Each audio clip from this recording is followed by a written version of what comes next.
And lawyers, guns, and money. Okay, that'll take us to our third and final segment of the day.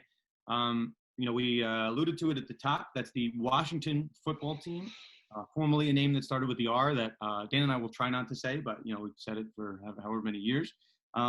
So the initial story, and Dan and I were obviously covering this, when there were allegations of a toxic workplace sexual harassment, this was all based on a Washington Post story. In the week leading up to this original Washington Post story that I believe came out in July, if you wanted to go on Reddit and look at these different conspiracy theories, this was going to be a mega story that brought down Dan Snyder. And now when we got a hold of the story that came out in July, it was a mega story, toxic, workplace sexual harassment claims. But Dan Snyder was not tied into this. There was no direct proof, no one willing to put their name that Dan Snyder knew anything or was actively involved in anything. Following that initial story, Dan Snyder, maybe it was a smart PR move, maybe it was not, whatever it is, he decided that he was going to, on his own, hire his own lawyer, Beth Wilkinson, to perform an investigation into the team's culture and figure out what's going wrong organizationally, if there's anything going wrong. Not necessarily so typical or presumed that a team that should be under investigation is allowed to hire their own lawyer, but be that as it may, Roger Goodell let it happen, and Beth Wilkinson, whose salary was, by all indications, being paid by Dan Snyder and Washington football team, was going to get to make the final call as to her recommendations on any type of punishment, which Dan and I already addressed. Doesn't necessarily make that much sense, but be that as it may. The update this past week is the one that we wanted to get into, and then the change of circumstances that Goodell has agreed to and Snyder has agreed to. A new story from the Washington Post. Again, I do believe that this was probably supposed to have come all together, but we got it about a month later. Is that Larry Michael was in the broadcasting department with the Washington team at the time. That there, I guess, was a cheerleader shoot done, in bikinis at some type of beach location, and there was a behind-the-scenes footage of, we'll say, wardrobe malfunctions, but that was an inappropriate video that was shot secretly. And again, the allegation from a former employee is that Larry Michael directed that this secret nude wardrobe malfunction video be provided personally to Dan Snyder. And that's a very different allegation among a series of new allegations that directly ties Dan Snyder to this toxic culture, to these claims of sexual harassment. Now, Dan, there's been some developments in this, so let me turn it to you. What's gone on as of late, and what's your legal insights into these new changes? Yeah, well, there was criticism lodged early on that the law firm that Dan Snyder retained to conduct the investigation of the culture surrounding the Washington football team was not truly an independent investigation, because the law firm, Beth Wilkinson, was retained by Dan Snyder, selected by Dan Snyder, paid by Dan Snyder, and obviously reports to Dan Snyder. So those conditions create the stigma or perception that this is really not a neutral or an independent investigation. So what happened over the last week or two, there's been a significant amount of pressure brought on the NFL to take over the investigation and conduct its own investigation. I think the lawyers for some of the civil plaintiffs wrote a letter to Roger Goodell a few days ago in which they demanded an independent investigation and also the suspension, immediate suspension of Washington football team owner Dan Snyder. So what the NFL has announced within the last couple of days is that it will be taking over, or will be the reporting person for the investigation. So Beth Wilkinson, instead of reporting to Dan Snyder, now will report to Roger Goodell. So this is a law firm that was selected by the Washington team, will be paid by the Washington team. The Washington team is the client, but the person to whom she reports is the non-client, the National Football League. And the question that comes to mind immediately as a lawyer is, what does this do to the attorney-client privilege when you have armies of plaintiffs' lawyers out there who filed lawsuits against the team and could file lawsuits against the team in the future? There are dozens of these alleged incidents, and could this sort of tripartite system where you have one group pays, selects, retains, and then the person overseeing it is not the client but somebody else, will that result in the waiver of the attorney-client privilege? And there's a concept in the law known as the joint defense privilege, the joint investigative privilege. What companies or entities that have an alignment of interest often allege here or assert is something known as the common interest doctrine, where with respect to legally privileged documents for one party, to the extent that the other party participates in the investigation and they share an alignment, and here are the key words, an alignment of legal interests, then the documents will be privileged from disclosure and aren't deemed waived simply because they're shared with the non-client. But I don't think that there's an alignment. I think there are related interests, but this is about issues of sexual harassment and toxic culture that exist within an NFL team's structure, and that do not inure to the detriment, maybe from a public relations standpoint, but aren't the legal obligations or legal liabilities of the Washington Redskins, of the National Football League. So I'm very skeptical that a credible case can be made that the common interest doctrine applies here. And as a result, I think you may see plaintiffs demanding these investigative materials and discovery and being able to overcome objections. So looking at it, from a 330,000, foot view, I think the NFL made a misstep here in not convening its own separate investigation, maybe terminating the Redskin investigation and hiring its own lawyers and convening its own investigation without being encumbered by the collateralization or crossover with what the Washington football team is doing. And this investigation hasn't been going on that long. It's not like we're a year down the road.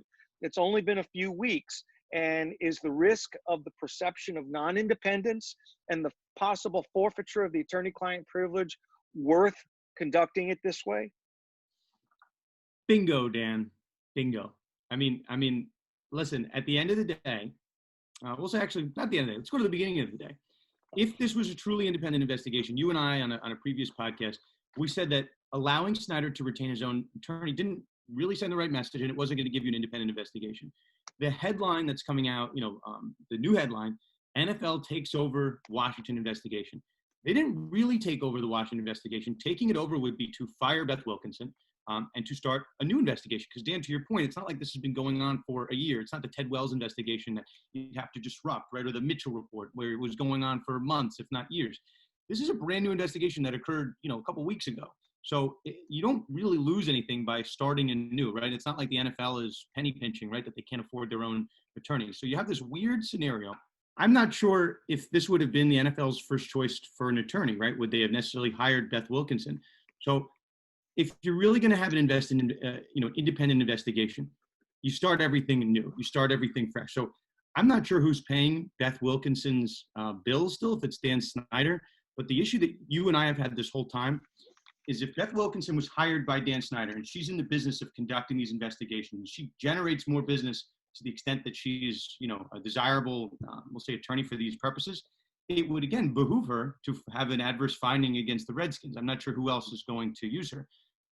So I don't know. I think the whole thing is really messy. The headline of this is NFL takes over Washington investigation, but they haven't really done anything. All they've done is saying they're going to oversee it. And I just have a quick quote from the Post article. Quote, the NFL was getting information every couple of days, a few times a week now. Now they are talking to the investigators every day. Whatever information they were getting, they decided to take a more active role. And I have one more quote from you from the NFL. Snyder hired Beth Wilkinson of the District of Columbia law firm Wilkinson & Walsh to review the organization's culture, policies, and allegations of workplace misconduct. However, after these new reports, they will now report to Goodell and the NFL. So reporting to the NFL and Goodell doesn't necessarily mean it's kind of like superseding Dan Snyder. It just maybe means they're reporting to Snyder and Goodell. It could be as simple as, there's an extra CC on these emails as to what is going on. So as much as I'd like for there to be a pure independent investigation, I still don't think we have it. Well, let's not kid ourselves. We'll never get an independent investigation when the NFL is involved. If we go back to some of the prior investigators, Ted Wells with Deflategate, Ted Wells with Bountygate, whoever the NFL would choose to hire would still never be independent or neutral, because it would be a law firm that has a sort of quote unquote business relationship with the National Football League and wouldn't be expected to deliver a report that would create significant fallout for the NFL. So Most of these internal investigations are designed to find, fall guys and accountability somewhere and corrective measures or corrective steps to be taken.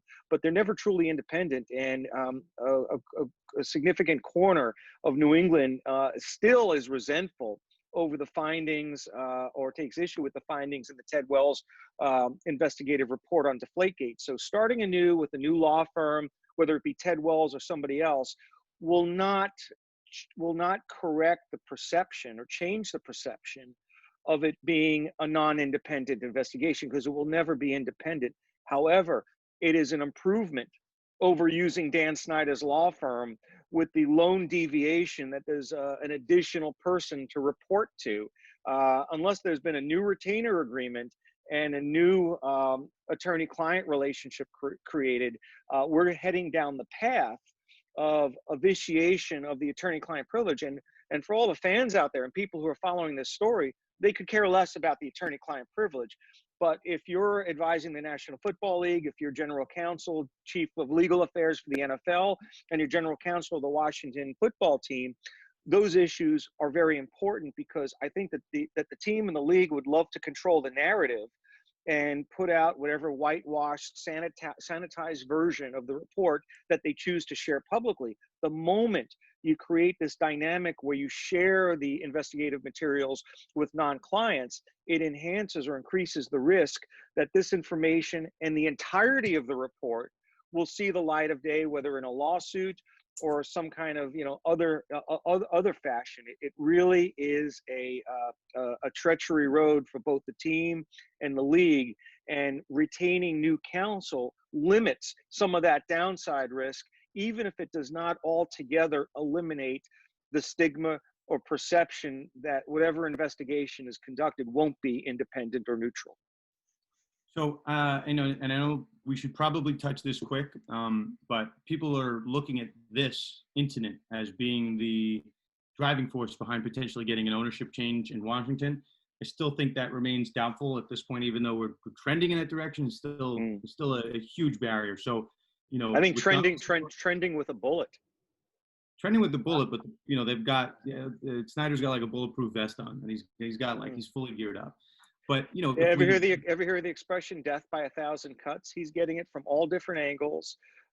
This isn't one or two anecdotes. It is a sordid history surrounding this organization, and it may need to have an absolute cleansing and detoxification and fumigation. And there are a lot of powerful forces here at play: the National Football League, the Me Too movement, the Black Lives Matter movement, and more importantly, very powerful minority partners. And Dan Snyder has been trying to invoke the litigation process to go after some of his perceived enemies. And I don't think this is going to end well for Dan Snyder. I think ultimately this will lead to a sale of the franchise.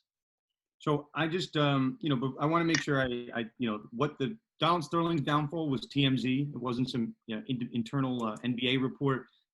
Jerry Richardson with the Panthers, I think it was a Sports Illustrated report. So if you're looking for something that's going to be that watershed moment, it's not going to be this report. It's going to be Washington Post continuing to hit this issue. So one second. I think that you highlighted a really key distinction besides the TMZ and the recorded nature of it. You had personal involvement by the team owner, Donald Sterling. This was not just simply harassment and sexual allegations within the organ.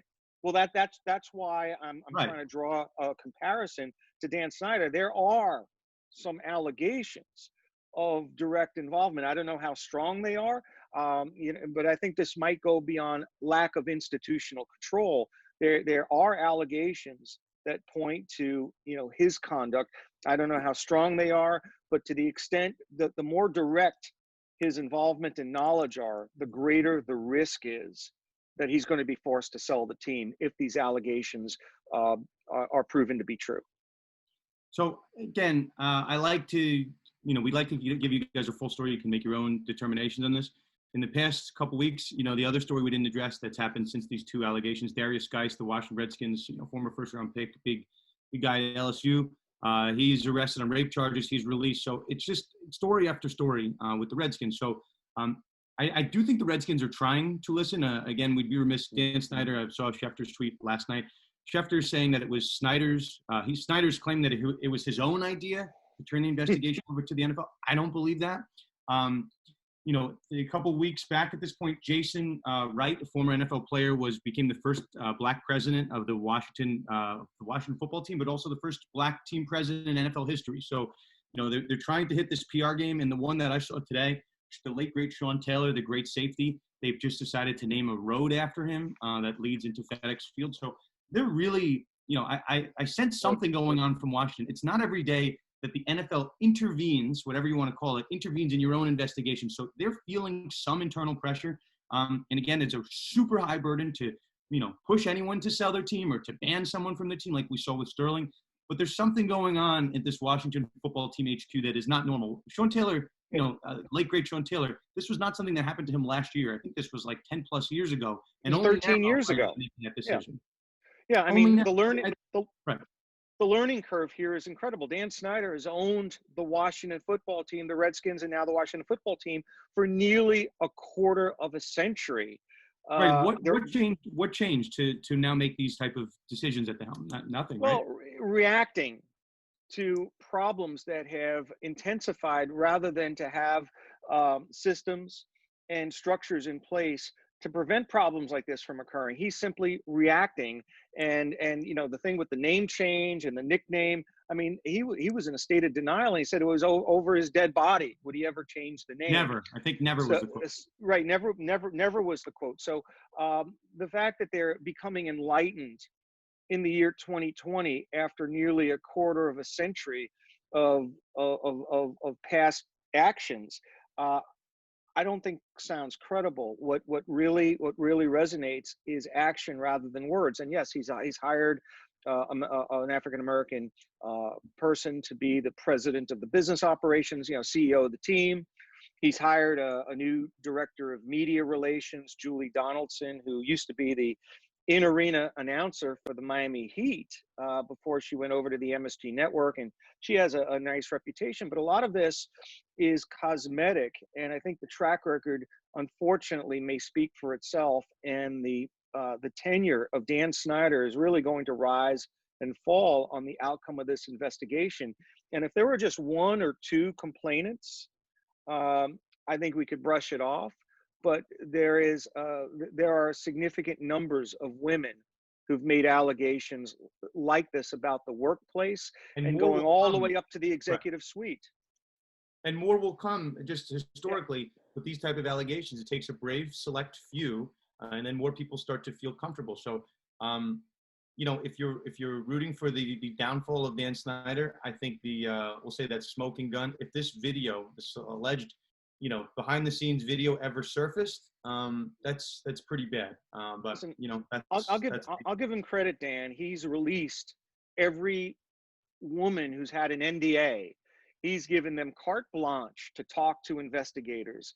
I'll give him a lot of credit for that. I'll give him credit for voluntarily, whether we believe it or not, but for supporting the NFL's taking over the investigation. So, I know he's trying to do so many of the right things with the decision to change the name of the team, to try to do right here with the culture of the organization, but it may be a case of too little, too late, depending upon these allegations and whether there is any truth behind them. And, by the same token, while we're talking about the NFL taking over an investigation over incidents that may have occurred many years ago, there is still another NFL owner who made very recent statements that could be considered racist and sexist, and he's not yet under NFL investigation, even though there is credible evidence that Woody Johnson has conducted himself in a manner that should call out for an NFL investigation because of his racist comments and alleged sexist comments,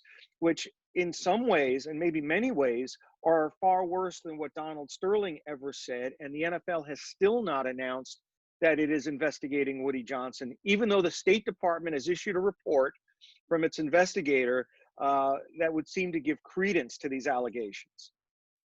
Well, I think that'll put our third topic in the books, and we're done with topics, Dan. So I think, Dan, actually, as a side note, qualifier, Dan and I have no relationship or no affiliation to Dan Snyder. So just because we have the same first name, does not mean anything. So again, I want to wish the best to John Thompson's family. This guy's someone that, grew up watching on the sidelines of Georgetown, and a guy who had a big role in the college basketball movement. But that being said, Dan, I don't have anything else. If you want to put this one in the book, Dan, I want to end with John Thompson. I mean, he was a legendary figure, not only in college basketball but 20th century, sporting life. And I'm old enough to remember the great Big East rivalry of the early to mid '80s with Louis Carnesecca, John Thompson, Villanova, St. John's, Georgetown. I was at the game where John Thompson unveiled the ugly sweater and basically broke character and revealed a sweater to sort of match the ugly brown and red sweater that Louis Carnesecca had worn throughout the season. And that was at a juncture in the 84-85 college basketball season where St. John's was ranked number 1, Georgetown was ranked number 2, and they faced each other at Madison Square Garden, and they did a number.